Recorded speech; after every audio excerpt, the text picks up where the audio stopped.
What is up, everybody? Welcome to another edition of Drive for Show DFS for Dough here on RotoGrinders. Happy to be back with you talking golf, and we've got another fun event this week with the Zurich Classic. I am Justin Van Zuiden, STL Cardinals 84. I have my usual co-host, Mr. Derek Farnsworth, alongside. Big event there, winning for Justin Thomas last week. It's been a fun few weeks of golf. So, how you doing, Noto? Yeah, doing good. That event never, fails. I wish it was, not the week after the Masters, but yeah, it was a lot of fun watching these guys. Justin Thomas, I think it was his first win in nearly 3 years, which is kind of crazy. And I heard today he has a 6% win rate. He's won 16 times on the PGA Tour, which is pretty elite. He also has 2 majors, so he's in some pretty rare company in terms of guys that have won 2 majors and 16 times on the PGA Tour. Andrew Novak's been playing great. It was good to see him up there. He's been in 3 final pairings so far this year, which is the most of anyone on the PGA Tour. So got to think he's going to, come through one of these Sundays. Your boy Daniel Berger was up there. We talked about him on the show quite a bit. One guy that I didn't love last week was Colin Morikawa. On Saturday, halfway through the round, I was looking pretty good in my main lineup and stopped checking for a couple hours. Check back, and he went 6 over on his back 9. So, yeah, that was kind of tough. But how was your week? I was trying to figure out why I looked backwards on the screen at the start of the show. I had the mirror camera button selected, and it makes you look backwards. It's just it's backwards, forwards. I have now found the setting that handles that. I don't know how that got clicked on, but now that I have solved my world problem as to why I looked odd on the screen at the start of the show, I'm doing better. Nice. Yeah, I had a lot of good pieces last week. Didn't have any winning lineups, but did have JT in the pool and ended up with a small profit for the week. You can never complain when that happens. Had some exposure to Berger, lots of guys that we talked about, liked Harmon last week as well. So it was a good week. Didn't have enough good 6-6s to make a huge run at the big. Well, not enough 6-6s with guys in contention, I would say, was no cut last week. Who withdrew? No, I did not have anybody that withdrew, but didn't have enough with 6 guys near the top of the leaderboard to be in contention in any of the big GPPs. But had a little bit too much McIntyre. He finished near the bottom. Played some Gary Woodland. He finished near the bottom too. So Morikawa, who you mentioned, was kind of one of my key starting points. Made an 8 on one of those back 9 holes on Saturday. That was just surprising to see him kind of fall apart like that. Yeah, I didn't go through and watch it, but yeah, he was greenside in 2, right? And then yes. So he was in the right greenside bunker in 2, and then flew it into the left greenside bunker for his 3rd, and then he got stuck in that bunker. And then he had to pitch out to the back of the green, and then he 3-putted from there. So that was a solid 8 from, being greenside in 2. Not ideal for, and he hadn't made, like, in the second round, he was bogey free. In the first round, he had no bogeys on his back 9. So, and he was on the stretch where he'd only made like 1 bogey in 40 holes or something like that, and then made that 8. So, ended up 2 under on Sunday, but still finished outside the top 50. It was a weird, just kind of way the course played. Like there were rounds kind of all over the place. In that final round on Sunday, there were some -6, -7 rounds, and some guys that were shooting over par. So, course did overall play a bit easier than in some previous years, but again, we can contribute some of that to field strength. Really nice to see Thomas get the win there on Sunday. He was clearly pretty relieved, excited, whatever emotions you want to throw into that. And then Garrick Higo also with a win on the secondary event, Corrales. So kudos to Higo for getting back in the winner's circle, and he's in the field with Ryan Fox, I believe, this week. So it's been a fun month of golf in April. From Rory's win at the Masters, Thomas last week, a little bit of a step back this week with the team event. But before we move to that, anything else you want to pass along from last week? No, I don't think so. Now we kind of get a lull in the schedule and then, gearing up for some other big events. But how do you feel about team events? Yeah, I don't mind this event. I wouldn't say that I circle it on the calendar as something I look forward to, but I think it's a fun format. It's something different. It's unique, and I don't mind it. Some people will just say, no, don't play much this week. And granted, there is a little bit of variance involved here, and you probably don't want to go crazy, but I probably get a little bit more excited about this event than some other people. And look, this can be a career changing experience for somebody that, and we've seen it several times in this tournament. You don't have much status, and you pair up with somebody and you win, and then all of a sudden it boosts both of your careers. So yeah, some guys might just kind of treat this as a fun, whatever kind of week, but it's certainly meaningful to a lot of guys out there if they can, come up and win it and get all the perks that come along with it. So I wouldn't want it in every event of the year, but I think it's fun for a week.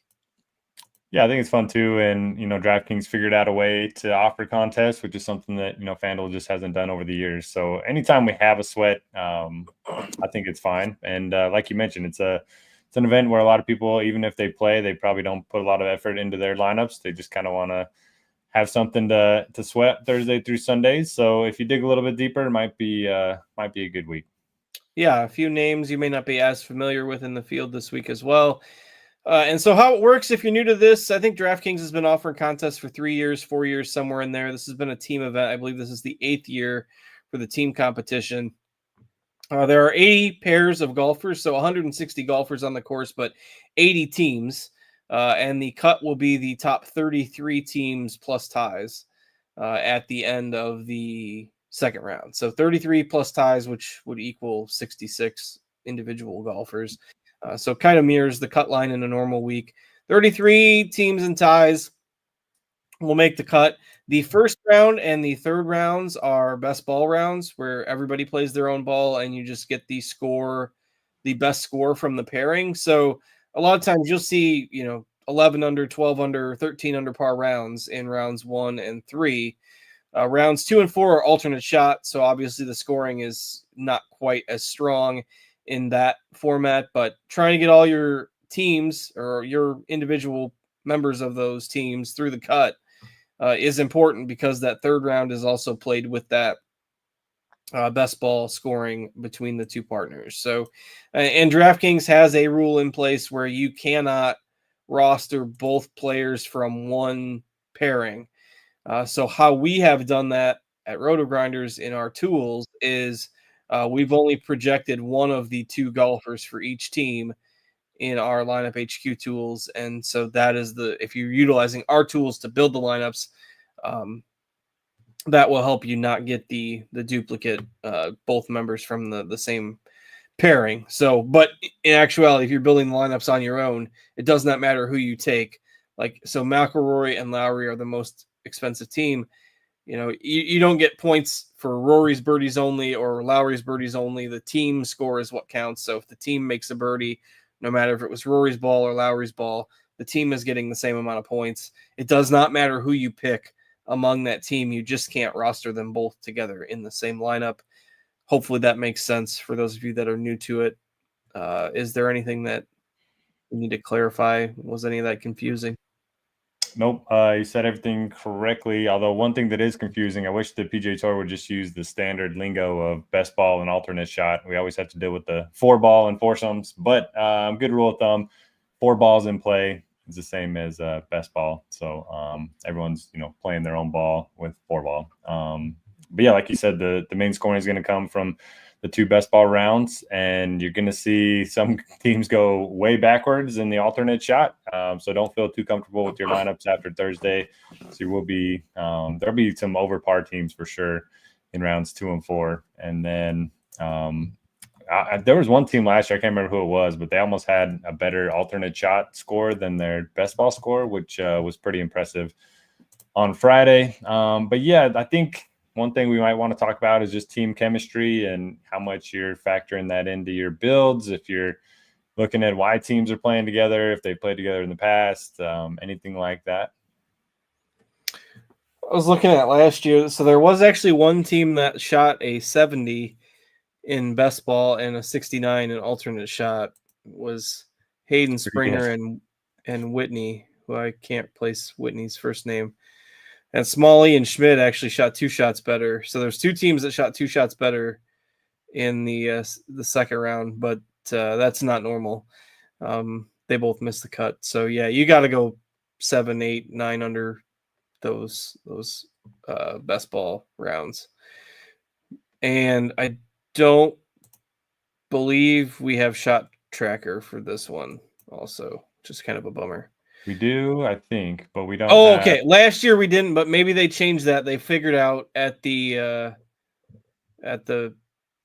Ryder Cup or President's Cup, one of those years, how to operate the team event, and maybe they just didn't have it last year. Now they're gonna bring it in this year. That's right. I remember reading that at some point. So hopefully we should have that this year, which is good. But all right, you had asked a question about team chemistry. I mean, I think it's certainly important because, like, you're not going to get by with just one partner playing well. One part, if one guy, especially an alternate shot, if somebody hits a ball to like 2 feet and then you miss the putt, your partner's probably going to be pissed at you. But so I think that team chemistry is important. Guys that complement each other's strengths and weaknesses. The problem is, quantifying that, other than, hey, these guys have played here together 3 times and they've done well, or they've played together here 5 times and done well, is pretty tough to do. So I think it's important, but somewhat difficult to quantify the edge. Certainly would use it, in any sort of tie-breaking scenario, something like that. But what do you think? Yeah, I'm kind of with you. It certainly doesn't hurt if a team has played well together at this event in the past. And we have had 3 teams that have played together in the President's Cup or Ryder Cup teams win this event in the last 5 years. So you had, Xander and Schauffele, or Xander and Cantlay, Rory and Lowry, and then Leishman and Cam Smith. Now they were probably the most talented golfers in the field as well. So maybe we don't need to put too much stock into that. But I think, yeah, I'm not going to overweight it. I do think there'll be a couple teams that have played this event well together that end up getting steamed up. Maybe like a Hoffman-Watney lineup or duo, which I do like on paper, but I just think course history might get a little overweighted this week. They're only 6,200. I can't resist some Hoffman and Watney at that salary this week. It really helps make the lineup work at that price. But yeah, we'll get into some of that as we go along. And with that, we can probably go ahead and dig in. There are no snake drafts available on DraftKings this week, so I was hoping to maybe bring it back. But with the way that they have to program this tournament being different, I'm sure it's difficult to try to run the snake drafts this week. So we will shoot for next week, bringing that back and getting that rolling again. So we've got, and if I sound a little different tonight, I am getting over a cold. I was in really rough shape over the weekend, flu, whatever, COVID, who knows what I had, but I did not feel well for about 4 days. And I'm on the other side of it now. So I'm feeling fine, but my voice sometimes is still a little bit shaky. If I get the puberty screech, I'll try to avoid it, but that's why if I'm a little lighter on the voice tonight, we're recovering from the old spring illness. So anyway, golfers at the top, we've got the defending champs, the McIlroy Lowry pairing at 12-4, pretty healthy price there on DraftKings. Kitayama and Morikawa have some experience here. Dietrich and McIntyre as well. Mitchell and Poston at 10K. So those are the 4 teams up at the top of the pricing tier. All have some experience playing together as a team. What do you think about them this week? The chat's liking your puberty screech comment. That was pretty good. Yeah, so I'm only building one lineup this week. I don't think I'm going to do MME. I might change my mind by Wednesday night. But in my main lineup, I'm not going to play Rory and Lowry, which means I'm probably not going to play Hoffman and Watney too. So I'm kind of getting off 2 chalk sets there. But yeah, I don't know. Rory's coming off the biggest win of his career, at least like the most meaningful one. So I don't know if he's picked up a golf club in a couple weeks. Now these 2 are talented enough and good enough friends that they could come out here and win with their B game. I don't think they'll play bad, but I'm just hoping that they don't win and that I can, pick the winner down lower a little bit. And then the other teams, I like Morikawa and Kitayama. Kitayama's ball striking hasn't been quite as good this year, but the short game's been better than normal. He just hasn't been, he's been one of the worst putters in the field. So maybe they can get it going. They played together last year, finished T23. You have Bobby McIntyre, who finished top 10 here last year. Neither one's been in the best of form. McIntyre did have that nice stretch a couple months ago. And then you have Mitchell and Poston, who two of our favorites on this show for a long time. I think they'll have some pretty good chemistry. They kind of have opposing skill sets too. Poston's kind of the short game magic guy, and then Mitchell's a good ball striker that can get it out there a little bit. So if I'm picking one team up here, which I'm probably going to start in the 9s, but if I'm picking one, I'll probably go Mitchell and Poston. What are your plans? Are you building a bunch of lineups this week, and who are your favorites? Yeah, I mean, I'll probably do about 20. I think I won't fade Lowry and McIlroy entirely. Don't think I can stomach that. Kitayama's been so rough. I'm probably the lowest on them. Right now, our ownership projections are a lot lower on Dietrich and McIntyre. If that's the case, I really like them for GPPs. Certainly guys that can score. They're both a little bit volatile, but if they both, hit it on the same day, especially with those best ball rounds, I think they could really surprise here. So I think Mitchell and Poston's probably the safest choice. And I'll have some of them as well. But Dietrich and McIntyre for GPPs, I think is really interesting this week if everybody's going to be cool on them. Either trying to get to Rory or people see the name of Morikawa. Like the casual player's not going to see that team. And, and they played here last year, played really well. And they've both gotten wins since then. So while the form's been a little bit hit or miss, I like that group this week. So interesting options there above 10K for sure. And then we've got, let's see, looks like about 5 other teams in the, 1, 2, 3, 4, 6 other teams in the 9K range. It's hard for me to tell. I'm on DraftKings. I'm going through the list on there because we only have one of the 2 names in our projections. So I just want to make sure I don't miss anybody. But Griffin and Novak at 9,700. Noto mentioned the amount of times that Novak has been in the mix there in the beginning segment. So they're interesting. Clark and Taylor Moore, Tom Hoagie, Billy Horschel, Aaron Rai, Sahith Theegala. The Højgaard's pairing up at 9,100 this week. Echeverria and Grazerman at 9K. What are your thoughts on this range? Yeah, I really like the Novak Griffin pairing. 2 guys that have been, knocking at the door for their first PGA Tour win for quite some time. Griffin's had so many top 5 finishes over the last 18 months, and then Novak coming off of a 3rd and a 2nd. I think their games kind of fit each other well too. Novak kind of a little bit longer off the tee, good around the green, pretty good putter, and then Griffin just get him in the fairway, and he's pretty good everywhere else. So I like those 2 a lot at 9,700, and I think maybe just the fact that they haven't won can kind of give them some extra motivation to get that first PGA Tour win under their belts. And then I like the Theegala Rai pairing. The hit hasn't been playing good this year, but he's just streaky. So I think that if he plays with Rai's a guy that hits a ton of fairways, very good iron player. I think he's going to be a good teammate in the alternate shot. And then these guys can just both make a bunch of birdies. So we're getting 2 really quality golfers at a discounted price point. Don't mind the Hoagie Horschel pairing. These guys are kind of streaky too. And then Hoagie's been on fire with the irons lately. Horschel's always got the good short game, so they kind of complement each other well. So those would be my favorite 3. Probably going to be underweight on the Højgaards. I've just never seen them both play well the same week before. Yeah. So now that they're a team, I don't know how that's going to work. Yeah, I like the call on Theegala and Rai. I'll definitely have them in my player pool as well. Novak and Griffin make a lot of sense at the top of that range. So pretty much in agreement there. I do like Grazerman and Echeverria at 9K as well. They played together here last year. I believe finished T4. Echeverria, obviously won back at the Zozo in the fall swing. Almost won again at the Sony Open. Had a pretty good finish at the Valspar. Grazerman maybe was a little bit better towards the end of 2024 than he has been at the start of this year. He did make the cut at the Masters. And again, if you're valuing that team history at all, I mean, they finished well here last year when both of them are in better form in the 1 year since then. So I like them at 9K. And like you mentioned, Rai and Theegala at 9,200 will be another pretty key piece of my player pool as well. Probably out on Clark and Moore here at that salary, but just can't play everybody. So, any other thoughts on 9K and up? I think that's it for me. I do like the Grazerman Nico call. Just two guys that played well together. I don't think I've played individually hardly at all. First time for everything. But we can play them together, and maybe that'll work out. So, all right, 8Ks. Quite a few teams in here. Batia and Carson Young at 89. Garnett and Straka at 88.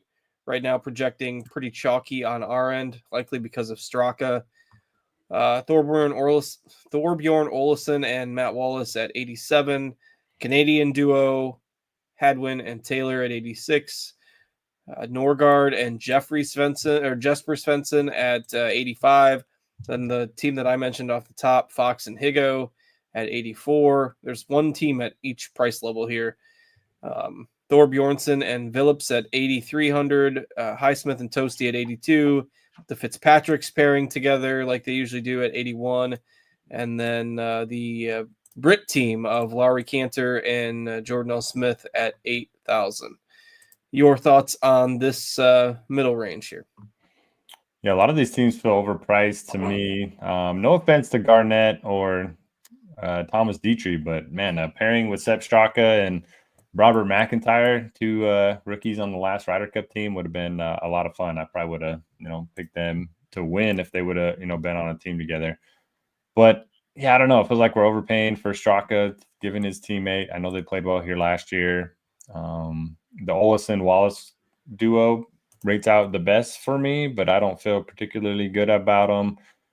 You have the Fitzpatrick brothers who, Matty Fitz hasn't been great, but they've been top 20 in this event each of the last 2 years. So if you're looking for some chemistry with some experience at this event, you can go to them at 8,100.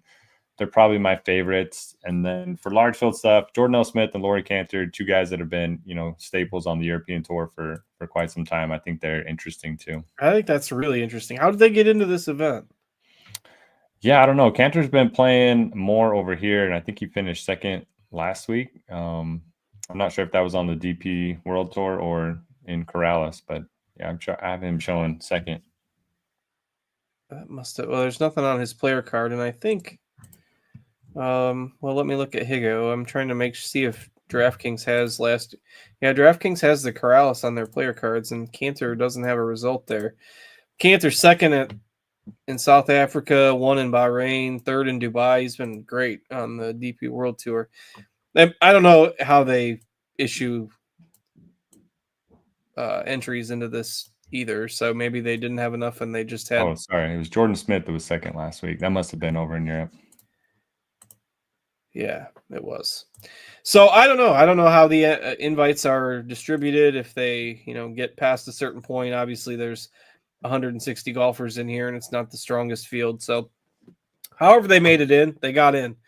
Need the flow chart to try to figure out how that happened. But for large field GPPs, like I was super shocked when Higo won last week, but then at Corrales, but then he was 12th in Puerto Rico. Again, that was an alternate field event.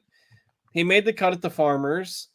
He had a 17th and a 6th last year on the fall swing. Like, we just haven't heard from this guy, it seems like, in forever. But his results have been solid. He's made the cut his last 7 PGA Tour starts. We just haven't seen him a whole lot. So it's always a little bit nerve-wracking coming off a win. But, like, you got a teammate that you don't want to let down this week as well. It's Ryan Fox and Higo together. I mean, it's not like Higo's made millions and millions of dollars in his career. So a little bit of feel thing, but I kind of like that team. I'm always kind of a fan of Ryan Fox on the bomber par 72 type courses anyway. So Fox and Higo for me in GPPs. I'm in on that team this week. Don't mind the Cantor and Smith call as well.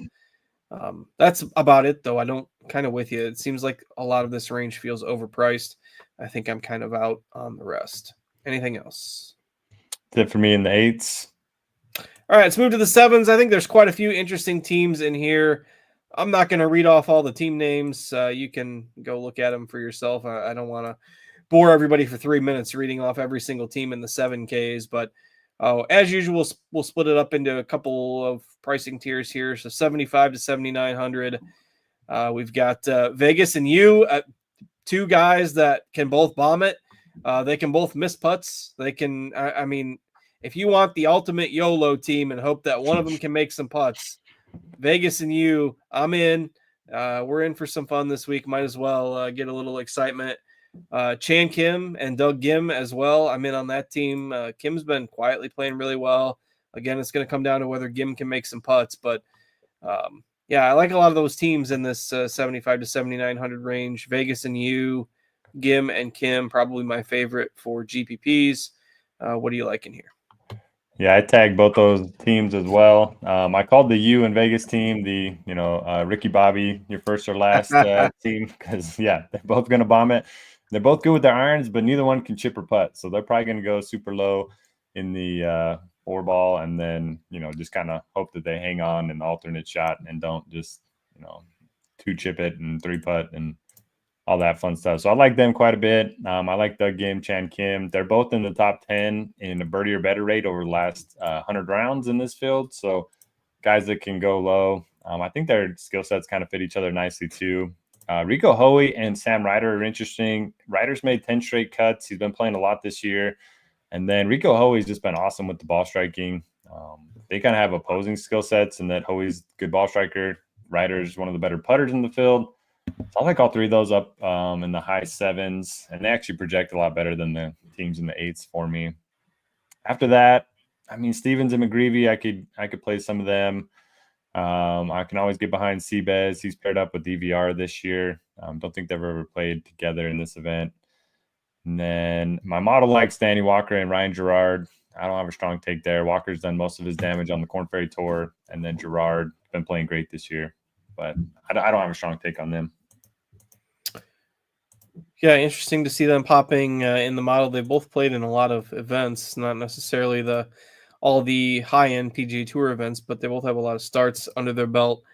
I think the Seabez EVR South African tandem is intriguing from the chemistry angle as well, but definitely in on the teams that I mentioned before, as well as maybe like Bramlett and Smalley. Have they played together several times at this event? Feels like it. Let me see. Where do they price that? They're 77. You're going to tell me that they've played 0 times together? Yeah, they've never played here. Really? Boy, Bramlett played here? I wonder who I'm mixing them up with. So they both played here. Smalley's played twice. Bramlett played 3 times in the last 4 years. Just a matter of with who. Well, anyway, they haven't played together, but my mind thinks they did. So we'll see how they do together. Maybe that's a sign.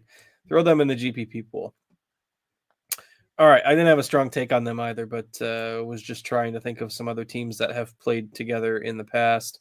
And then we get to the lower ends of the 7s where this field kind of starts to go off the rails a little bit.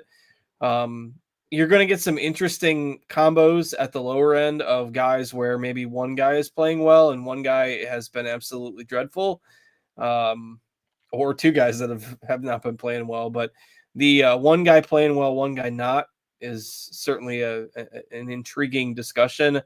But the lower 7s, before we get there, I mean, the one guy that's been playing super well of late is Bud Cauley, and he's paired with Kevin Tway, who has offered nothing better than a T35 since the end of October of 2024. So there's one example of what I was mentioning. You got one guy playing really well and one guy not playing very well. The Pauls are paired together this week. Former champions of this event, Nick Hardy and Davis Riley, are at 7,200. That's another one that might get a little bit of steam because of the history. But anything in the lower 7s that you like? Yeah, the Pauls playing together, former Outlaw Tour members. At least one of them was. So shout out to COVID times. Siwoo Kim down here at 7,200 seems really interesting. Sang Moon Bay, we haven't seen a lot of him, but I don't mind taking a shot there. You have the no shirt duo from Phoenix and Joel Damon and Harry Higgs. I kind of like that. They've never played together before, but I believe I'm sure they'll have fun no matter how they do. And I mean, Damon coming off the second place finish last week, he kind of blew a huge lead over the weekend in Corrales, but he has been pretty good with the ball striking lately. I like the call he call. The Riley and Nick Hardy, they've won here before, and Riley's kind of been playing some really solid golf this year. It's been a while since I've been able to say that. So I like their team. And then you have the Utah narrative, Zach Blair and Patrick Fishburne. They played pretty well together here last year, finishing a tie for fourth. So I think there's some interesting names, none that I feel amazing about, but I think you can make a case for a lot of these teams. Yeah, Fishburne and Blair is kind of intriguing as well. Blair's a pretty short hitter, but yeah, I think that team could be interesting together. I did not know that they were both the Utah connections. Of course, can rely on Noto for that, the Utah resident expert. So, Kanaya and Hisetsun, or however you want to pronounce it, at 7K. The Japanese connection might get a little bit of buzz. Don't know if I can get behind Kanaya right now, but again, if you want to play the countryman narrative, you've got that one there. And that's about it for me. I think I'll probably keep Hardy and Riley in my player pool as well as Fishburne and Blair. Not sure if I'm going to have anybody else from this lower part of the 7K range. All right, that takes us to the punt level, guys, which is all the 6Ks and not a whole lot of extended success here. Certainly no teams where we've had extended success from two guys. The one team that is going to get the ownership because they've played together here every year and they have 5 top 20 finishes is Charlie Hoffman and Nick Watney. And Hoffman's been quietly playing pretty solid golf this year. Another top 10 in Corrales last week. Watney has done like next to nothing of note lately. I mean, they're both in their mid 40s, but they're 6,200 and they've played together here 7 times. So that has to be worth something, especially if you're trying to play Lowry and McIlroy, or one of Lowry and McIlroy, and you need a punt, because there is not a whole lot else under 7K that you're going to just jump to roster. So anything that's popping out to you or in the model this week? Yeah, it's kind of one of those tough decision points because you play Watney and Hoffman to get to Rory, but then everyone else is kind of going to do that too. So they're going to be my fades. I mean, I don't have a strong take. I mean, 6,200, I think they're certainly fine in a vacuum. And if you play them with like a different 10K lineup, then you're probably going to be more unique that way. As far as the other 6K options, there's not a lot. Rosner and Ventura project pretty well for me. Meisner and Noah Goodwin. I don't know a lot about Noah Goodwin's game, but Meisner made the cut here with a different partner last year. Do you have the Cootie brothers? They playing together? Oh, they're not. Interesting. Some sibling descent there. They're not playing together. Yeah, I wonder what happened there. But Jackson Stewart, he's pretty good, a young guy. So if you want to take a look at two guys, maybe they have a Texas connection, Cootie and Stuber. I don't know. I don't have a strong take. Lipsky and Wu are two guys that I used to play a lot. They've both played here 3 times in a row, not together, but they have pretty good track record here. Do you have anyone that you feel like good about other than Hoffman? No. Yeah. Riveting content, I know. But no, there's just, I mean, look, there's probably going to be a team down here that does well. It's just trying to peg who that's going to be is a little bit of a fool's errand at this point. Like, okay, you got Eric Cole down here. He's playing with Sam Saunders, who's missed like shots. Remember last year he was paired with like a 75-year-old? Yes. That's crazy. I forget how they did. I had the leaderboard open a little bit ago, but you know, Robbie Shelton and Trey Molinax is a team I would have played 6 years ago at this event. They can both bomb it too. But yeah, I might keep them in my player pool just because I need somebody down here, but I can't, come out and say, yeah, you got to play these guys. Knox and Malnati, another team I might have played 5 years ago, but Malnati has fallen off the map. I mean, it's just going to lead to everybody playing Hoffman and Watney, like you mentioned. Yeah. Luke Donald in the field. That's just you're just out of options. Kevin Roy's in the field with Trevor Cohn. Just nothing that looks great down here, in my opinion. Yep, I agree. All right, that's a bow on it for this week. I made it to 35 minutes with no snake draft and a limited field. So we'll call that a win. I promise we'll try to bring back the snake draft next week when we don't have this goofy team format. That is the CJ Cup down in McKinney, Texas next week. I can't remember if that one's being played at a different course. Doesn't look like it. It's going to be TPC Craig Ranch again. Let's see. Yeah, it is. I think maybe they've played there a couple years. Now I can't remember. That the cold has gotten to my brain. I got to refresh my memory before we get back. I'm in one thing at a time mode at the moment here while I get back to 100%. So, all right, with that, time to call it a week. I appreciate all of you tuning in. As always, drop a like on the video. Appreciate that very much. And also appreciate Steve working hard, producing behind the scenes for us, and to Noto for joining me. Of course, I am Justin. We hope you all have a great week. We'll see you back here next Tuesday, same time, same place. Take care and good luck.